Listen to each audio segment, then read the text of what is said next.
This caught both of our eyes on the COVID front. Let's throw this tear sheet, a great report from The Intercept, up on the screen. So Merck has gotten a lot of attention recently for this potentially very effective, possibly very effective pill to treat COVID. The numbers are very encouraging, and I'm going to get to in a moment the way that politics may have stood in the way from this pill getting approved before, but let's put that aside for a moment. They're planning to charge 40 times for this thing what it actually costs to make.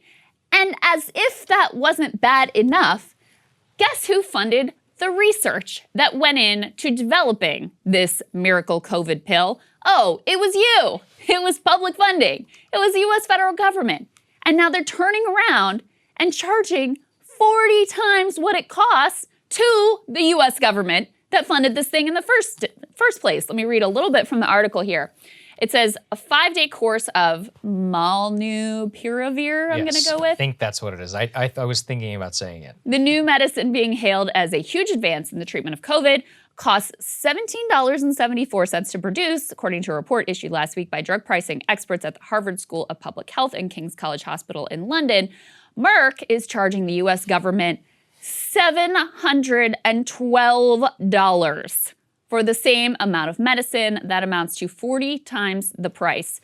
Also, just so you know, like, the government does not have to just sit back and take this. Since it was developed with public funding, it is a candidate for using the Bayh-Dole Act and these march-in rights. So they said in the article, the pricing differential should be grounds to demand a better price under the Bayh-Dole Act, according to Knowledge Ecology International's an expert there. Bayh-Dole passed in 1980, regulates the transfer of federally funded inventions into commercial property, and allows the government to, quote, march in and suspend the use of patents that were developed with government funding if it determines that the products are excessively priced.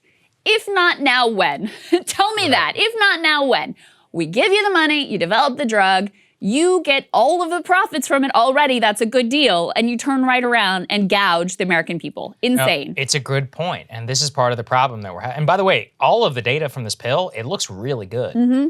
And look, I think we would be remiss if we didn't cover this element. I wasn't even aware of it until you brought it to my attention. But Matt Taibbi wrote a very good piece on this. Let's go ahead and put this up there on the screen. This is important. Which is, did political and media bias stall the release of this new COVID-19 drug?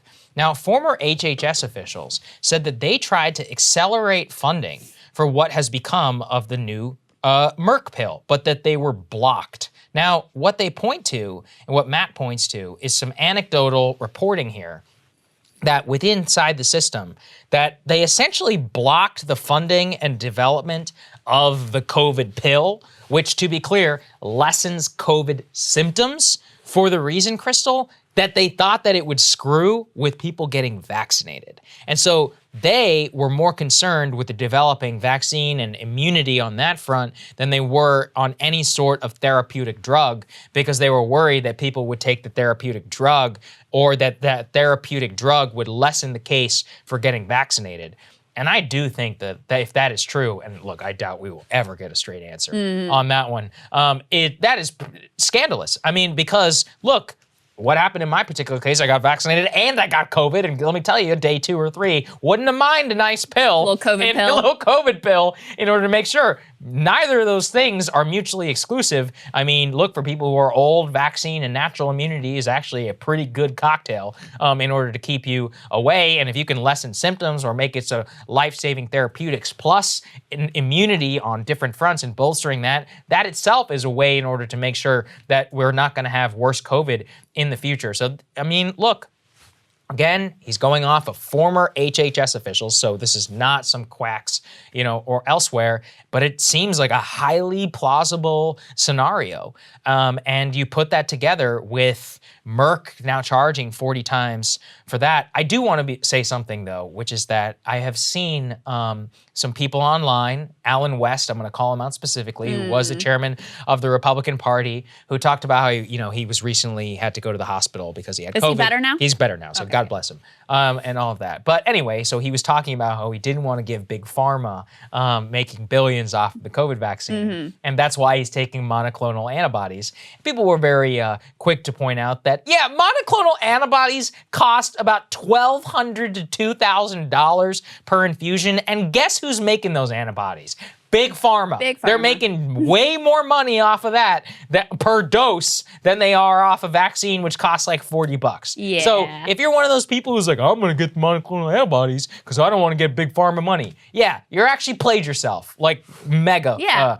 Well, this COVID pill's another great example. COVID pill's like, if the you other think one. this is a way to like It's- own the vaccine makers, it's like it's just a different set of pharmaceutical executives. And it's probably the same execs in Switzerland who are still raking in Who are still the making the cash. money. So Yeah. listen, like if you are trying to avoid pharma getting rich in this whole situation, it ain't gonna happen, folks. In Yeah, terms of and what we got effectively, here. what Matt indicates may have Yeah. happened with this drug is that it was originally owned by a smaller company, not Merck, and they Right. ultimately flipped it and sold the rights to Merck, who developed it and created the capacity to be able to produce it. That smaller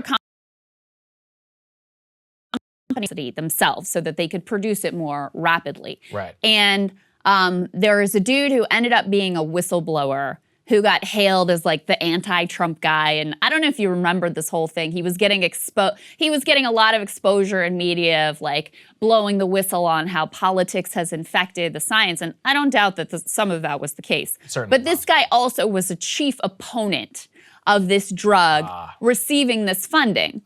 And so because then it got wrapped up in this like, oh, well, if you don't like Trump, then you don't like this drug and you don't like the funding for this drug.